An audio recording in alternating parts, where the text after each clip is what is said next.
புதிய அரசியலமைப்பு இன்று நாட்டிலே உருவாக்கப்பட வேண்டிய ஒரு சூழ்நிலையில் இருக்கின்றது. இதற்காக புதிய அரசியலமைப்பை உருவாக்குவதற்கு பாராளுமன்றத்தில் இருக்கின்ற 225 பாராளுமன்ற உறுப்பினர்களும் இதில் அங்க வைக்க வேண்டும் என்று பிரதமர் அவர்கள் சொல்லியிருக்கின்றார்கள். அதன் அடிப்படையிலே ஒவ்வொரு கட்சியும், ஒவ்வொரு சமூகமும், ஒவ்வொரு சமயமும் தங்களுக்கு சார்ந்த பிரச்சனைகளை இதுக்கு முன்வைப்பதற்கான நடவடிக்கை எடுக்கப்பட்டிருக்கிறது. அதன் அடிப்படையிலே மலையகத்தை பிரதிநிதித்துவப்படுத்துகின்ற தமிழ் முற்போக்கு கூட்டணி இன்று ஒரு நிபுணத்துவ குழுவை ஏற்பாடு செய்து அந்த நிபுணத்துவ குழு மூலமாக இந்த அரசாங்கத்திற்கு புதிய அரசியலமைப்பு சம்பந்தமான யோசனைகளை தெரிவிப்பதற்கான நடவடிக்கை எடுக்கப்பட்டு வருகின்றது. எதிர்வருகின்ற 20ஆம் தேதி 26ஆம் தேதி இந்த கூட்டம் கூடி எங்களுடைய பிரேரணைகளை நாங்கள் அரசாங்கத்துக்கு சமர்ப்பிப்பதற்கான நடவடிக்கை எடுத்து வருகின்றோம். அதன் அடிப்படையிலே இலங்கையிலே ஒரு அரசியல் தீர்வு வரும் பொழுது அது மலையக மக்களுக்கும் அந்த தீர்விலே உரித்த இடம் கிடைக்க வேண்டும் என்பதை நாங்கள் வலியுறுத்துவதற்கான நடவடிக்கை எடுத்து வருகின்றோம்.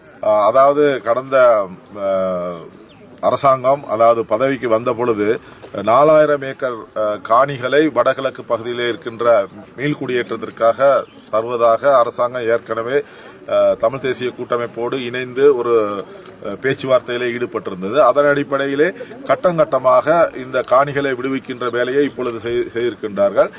இப்பொழுது வலிகாமம் பகுதியிலே 700 ஏக்கர் காணிகளை விடுதலை செய்வதற்கான நடவடிக்கை எடுக்கப்பட்டு இன்று அந்த பொங்கல் தினத்தன்று அந்த மக்களுக்கு அந்த காணிகளை கொடுப்பதற்கான நடவடிக்கை எடுக்கப்பட்டு வருகின்றது.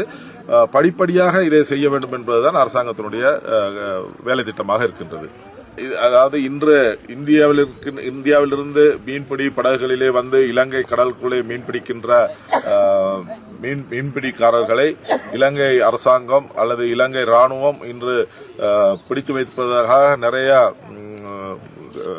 விமர்சனம் உள்ளாகி இருக்கின்றது.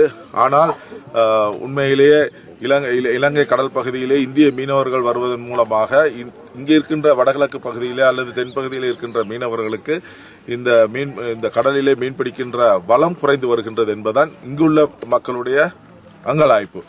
ஆகவே கூடுமான வரைக்கும் இந்த மீன்பிடி எல்லைகளை வரையறுத்து செய்து அதற்குள்ளே அவர்களுடைய பகுதிகளே அவர்களும் இலங்கை பகுதியிலே இலங்கை மீனவர்களும் மீன்பிடி தொழிலே ஆரம்பிப்பீர்களே ஆனால் இந்த பிரச்சனைக்கு ஒரு முற்றுப்புள்ளி வைக்கலாம். நான் நினைக்கின்றேன் இந்திய வெளியுறவு அமைச்சர் திருமதி சுஷ்மா சிவராஜ் அவர்கள் இங்கு இலங்கைக்கு வருகின்றார்.